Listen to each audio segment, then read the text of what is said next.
दोस्तों, बॉलीवुड बाहरी लोगों के लिए हमेशा के लिए सपनों की दुनिया रहा है और युवाओं का सपना होता है कि वो इसका हिस्सा बने। लेकिन आउटसाइडर्स के लिए ये इतना आसान नहीं होता जितना कि इनसाइडर्स के लिए होता है। बाहरी लोग भी खूब कोशिश करते हैं कि किसी भी तरह से जुगाड़ लगाकर एक बार बॉलीवुड में एंट्री मिल जाए और लोग इसके लिए कुछ न कुछ जतन करते ही रहते हैं। आज हम जिस कपल की कहानी लेकर आए हैं, ये बेमेल और प्लानिंग से बनाई हुई जोड़ी है। इन दोनों का कहीं भी कोई भी मैच नहीं है, लेकिन ये लोग फिर भी आइडियल कपल के लिस्ट में शामिल होने लगे हैं। ये कपल है अर्पिता खान और आयुष शर्मा। अर्पिता खान सलमान खान की सबसे छोटी बहन है और आयुष शर्मा हिमाचल प्रदेश के एक राजनीतिक परिवार से बिलोंग करता है। इन दोनों का दूर दूर तक आपस में कोई लिंक नहीं था, लेकिन आज ये दोनों मैरिड हैं और 2 बच्चों के माता पिता हैं। अर्पिता खान भले ही सलमान खान की फैमिली से बिलोंग करती है, लेकिन वो खान परिवार की बेटी नहीं है। 1981 में सलीम खान अपनी पत्नी के साथ सुबह पार्क में टहलने जाते थे तो उन्होंने देखा कि सड़क किनारे एक भिखारी औरत की लाश पड़ी है और उसके पास एक छोटी सी बच्ची रो रही है। सलीम खान के साथ उनका एक दोस्त भी था जिनका नाम था शरद जोशी। शरद जोशी पुरानी फिल्मों में राइटर, सॉन्ग राइटर और पोएट थे। शरद जोशी ने जब लड़की को रोते हुए देखा तो उन्होंने पुलिस को कॉल किया। पुलिस आई, लेकिन बच्ची का कोई भी रिश्तेदार वहां पर नहीं मिला तो उसे अनाथ आश्रम में देने की बात चलने लगी। लेकिन शरद जोशी ने सलीम खान को राजी किया कि वो उस बच्ची को गोद ले ले, क्योंकि उसी साल सलीम खान और हेलन की शादी हुई थी। लेकिन हेलन कभी मां नहीं बन सकती थी और ये बात शरद जोशी को पता थी, क्योंकि वो उनके फैमिली फ्रेंड थे। शरद जोशी के कहने पर सलीम खान ने उस बच्ची को कानूनी रूप से गोद ले लिया और बच्ची की मां के नाम पर लिखा हेलन का। गोद लेने के बाद अब बारी थी बच्ची के नाम रखने की। ये बच्ची हिंदू थी, मुसलमान थी या किसी और धर्म से थी, ये किसी को भी नहीं पता था, क्योंकि इसकी डेड माँ जिसकी लाश पड़ी हुई थी उसका ना तो कोई वहां पहचानने वाला था और ना ही कोई रिश्तेदार। हिंदू नाम रखने के पीछे एक दूसरा किस्सा है, लेकिन वो हम आपको किसी और दिन किसी शॉर्ट वीडियो में बताएंगे। अभी उस बारे में बात करेंगे तो बात कहीं की कहीं और पहुंच जाएगी। खैर, शरद जोशी ने बच्ची का नाम रखा अर्पिता और अर्पिता बन गई अब अर्पिता खान। हेलन की खुद की कोई संतान नहीं थी तो उन्होंने बच्ची को बड़े लाड प्यार से पाला और पढ़ाया लिखाया। शुरुआती पढ़ाई मुंबई से ही पूरी की और आगे की पढ़ाई के लिए लंदन चली गई। अर्पिता खान ने फैशन मार्केटिंग मैनेजमेंट की पढ़ाई पूरी की।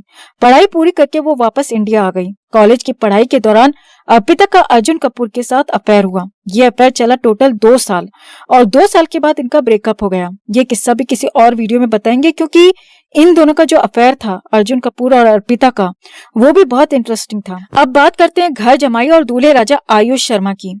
आयुष एक राजनीतिक परिवार से ताल्लुक रखता है और इसका परिवार पिछले 50 सालों से ज्यादा समय से राजनीति से जुड़ा हुआ है। हिमाचल में इनके परिवार के, इनके बाप दादा की काफी अच्छी इमेज है। आयुष के दादा सुखराम शर्मा कांग्रेस के एक बड़े नेता थे, कैबिनेट मंत्री रह चुके थे, एमएलए थे, एमपी थे और इसके फादर अनिल शर्मा भी एक कांग्रेसी नेता थे। लेकिन साल 2017 में उन्होंने बीजेपी ज्वाइन कर ली। आयुष की पढ़ाई लिखाई दिल्ली से ही हुई है। उसने पढ़ाई करके अपने परिवार के बिजनेस को संभालना शुरू कर दिया था, लेकिन वो अंदर से कहीं ना कहीं एक्टर बनना चाहता था। लेकिन मुंबई में उसका कोई कनेक्शन नहीं था, जिसकी वजह से वो शुरुआत नहीं कर पा रहा था। साल 2011 में आयुष शर्मा मुंबई आ गया और फिल्मों में ऑडिशन देने लगा, लेकिन उसे कोई भी रोल नहीं मिला। एक से बढ़कर एक रिच लोगों के बच्चों से उसकी दोस्ती थी और उन्हीं के साथ में उसकी पार्टी और अय्याशी चलती थी। ऐसी ही एक पार्टी के दौरान एक कॉमन फ्रेंड के थ्रू आयुष और अर्पिता खान की मुलाकात होती है। इनकी पहली मुलाकात हुई थी साल 2013 में। इसके बाद जब पता चला कि अर्पिता सलमान खान की बहन है तो इनकी दोस्ती बढ़ती चली गई। उस समय आयुष एक मॉडल को डेट कर रहा था जिसका नाम था आंचल कुमार, लेकिन आयुष को अर्पिता में अपना बॉलीवुड करियर दिखने लगा था, क्योंकि पिछले 2 साल में उसने बहुत कोशिशें की, बहुत स्ट्रगल किया, लेकिन उसे फिल्मों में ब्रेक नहीं मिल पाया। अब आयुष और अर्पिता दोस्त बनते चले गए। तभी अर्पिता ने अपने दोस्तों में बात फैला दी कि वो अपनी फैमिली की मर्जी से अरेंज मैरिज करने वाली है। ये बात जब आयुष को पता चली तो उसे बहुत झटका लगा। आयुष ने अपने एक कॉमन फ्रेंड को कॉल किया और सुबह अर्पिता से मीटिंग फिक्स कराई, क्योंकि आयुष को रात में जब ये बात पता चली शादी की तो वो अर्पिता से कांटेक्ट करने की कोशिश कर रहा था, लेकिन उसका कांटेक्ट रात में नहीं हो पाया। आयुष ने अपने और अर्पिता के सारे क्लोज फ्रेंड्स को इकट्ठा किया सुबह एक जगह पर और सबके सामने जाकर अर्पिता को प्रपोज कर दिया। आयुष हैंडसम है और वेल सेटल्ड परिवार से बिलोंग भी करता है, तो मना करने का कोई सवाल था ही नहीं। अर्पिता और आयुष के एज में भी 2 साल का अंतर बताया जाता है। अर्पिता 2 साल बड़ी है, यानी इसका जन्म 1989 में बताया जाता है, लेकिन जब सलीम खान को अर्पिता सड़क पर मिली थी तो उस साल को 1981 बताया जाता है। यानी यहाँ पर इसकी एज में काफी डिफरेंस है, कहीं पर 1981 है और कहीं पर 1989। अलग अलग साइट्स पर अलग अलग इसका बॉर्न ईयर लिखा हुआ है, लेकिन अगर अर्पिता 1989 में जन्मी भी मानी जाए तो भी आयुष 1991 बॉर्न है और वो अर्पिता से 2 साल छोटा है। अर्पिता के हाँ बोलने के कई कारण थे। आयुष उससे ज्यादा गुड लुकिंग था, पैसे में भी उसके परिवार को टक्कर देता था और उम्र में भी उससे 2 साल छोटा था, लेकिन आयुष जो इतना बावला हुआ घूम रहा था अर्पिता के पीछे, उसका कोई ठोस रीजन नहीं था। रात में शादी की खबर सुनी और सुबह को दोस्तों के साथ में गेट टुगेदर करके उसको प्रपोज कर दिया। मतलब ऐसे थोड़ी था कि अर्पिता अगले ही दिन शादी करके हनीमून पर निकल जाती और फिर आयुष को मिलती ही नहीं, लेकिन आयुष ने बहुत चालाकी से, बहुत तरीके से फील्डिंग बिछाई और अर्पिता को ये यकीन दिलाया कि वो उससे सच्चा प्यार करता है और शादी भी करना चाहता है। अर्पिता और आयुष का अफेयर दिसंबर 2013 में शुरू हुआ और 10 से 11 महीने के बाद ही नवंबर 2014 में दोनों ने शादी कर ली। जब इन दोनों की शादी की बात मीडिया में आई तो मीडिया में ये बात फैल गई कि आयुष शर्मा अपने फिल्मी करियर को बनाने के लिए ही अर्पिता से शादी कर रहे हैं, क्योंकि इन दोनों का कहीं से भी कोई मेल था ही नहीं। इसके बाद सलमान खान तक ये बात पहुंची तो उसने आयुष से मीटिंग की और इस बारे में बात की खुलकर। तब आयुष ने अपने आप को सही साबित करने के लिए अपने फोर आर्म पर अर्पिता के नाम से टैटू बनवाया। टैटू गुदवाने से प्यार कैसे साबित हो जाता है ये तो भगवान ही जाने, लेकिन साल 2014 में इन दोनों ने शादी कर ली। सलमान खान को आयुष पर कहीं न कहीं शक था और यही वजह थी कि शादी के बाद आयुष को तुरंत फिल्मों में लॉन्च नहीं किया गया। सलमान खान के कहने पर ही आयुष और अर्पिता ने अपना पहला बच्चा जल्दी से प्लान किया और शादी के सिर्फ 1.25 साल बाद ही दोनों ने पहले बच्चे को जन्म दे दिया। पहला बच्चा हुआ था मार्च 2016 में, यानी शादी के ठीक 15 महीने बाद।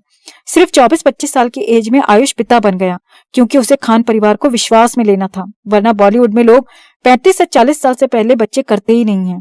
और इसके पीछे लॉजिक भी दिया जाता है कि वो अभी अपने करियर पर ध्यान देना चाहते हैं, बच्चों पर ध्यान नहीं दे सकते।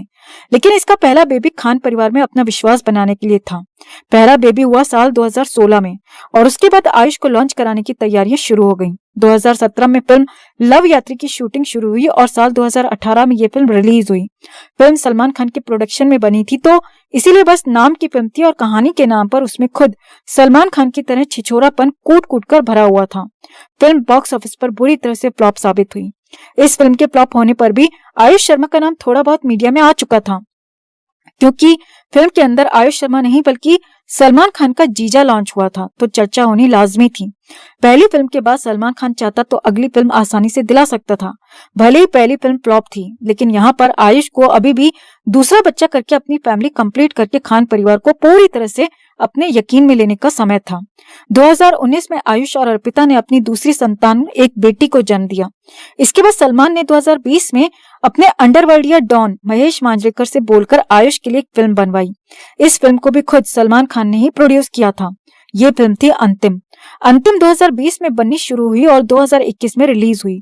खुद सलमान ने इस फिल्म के अंदर साइड रोल प्ले करके अपने छपरी फैंस को लूज मोशंस लगाने का काम किया। ये फिल्म भी बॉक्स ऑफिस पर बुरी तरह से फेल साबित हुई। हालांकि आयुष की एक्टिंग और उसके लुक को इस फिल्म में उसकी पिछली फिल्म के मुकाबले अप्रिशिएट किया गया, लेकिन खाली अप्रिसिएशन से बजट रिकवर नहीं होता। अभी आयुष के पास सिर्फ एक फिल्म है जिसका नाम है क्वाथा।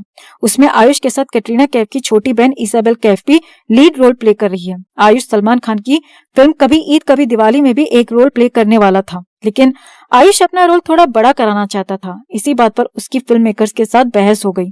इसके बाद ये बात सलमान खान तक पहुंची। सलमान और आयुष में भी इसी बात पर आर्ग्यूमेंट हुई और आयुष ने अपने आप को इस फिल्म से अलग कर लिया। अब आयुष और सलमान का रिश्ता थोड़ा शांत चल रहा है और जो खबरें हैं इन दोनों के बीच की वो भी बाहर नहीं आ पा रही हैं। अब आने वाले समय में पता चल जाएगा कि सलमान आयुष को अभी और भी सपोर्ट करेगा या औरों की तरह सर पर बिठाकर जमीन पर पटक देगा। वैसे अब आयुष और अर्पिता का रिश्ता भी खुद आयुष के करियर पर टिका हुआ है। अगर सलमान खान ने आयुष को सपोर्ट नहीं किया तो आयुष का करियर बनना बहुत ज्यादा मुश्किल हो जाएगा, क्योंकि खुद आयुष में लीड एक्टर जैसी कोई भी बात नहीं है। इसके अंदर ऐसा कोई गुण नहीं है वो अपने दम पर फिल्में झटक पाए, इसके अंदर इतना टैलेंट भी दिखाई नहीं देता। और सलमान खान ने सपोर्ट किया तो शादी भी चलेगी और इसका करियर थोड़ा बहुत आगे भी चल सकता है, वरना ये शादी भी अपने आने वाले समय में दम तोड़ देगी।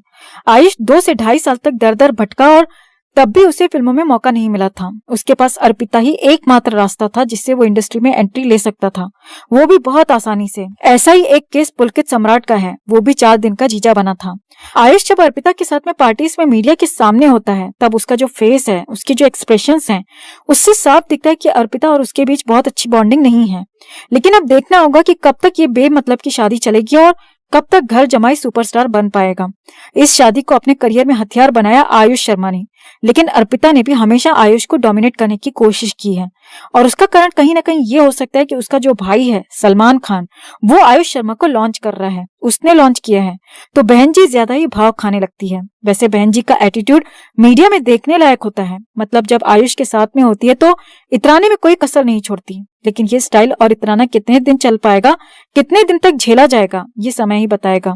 आयुष और अर्पिता के रिश्ते को लेकर आप क्या सोचते हैं? कमेंट में आप भी अपनी बात, अपनी राय जरूर रखें और वीडियो को लाइक और शेयर कर अपना प्यार और सपोर्ट भी जरूर दिखाएं। चैनल के साथ जुड़कर चैनल को सब्सक्राइब कर हमारी आवाज बने।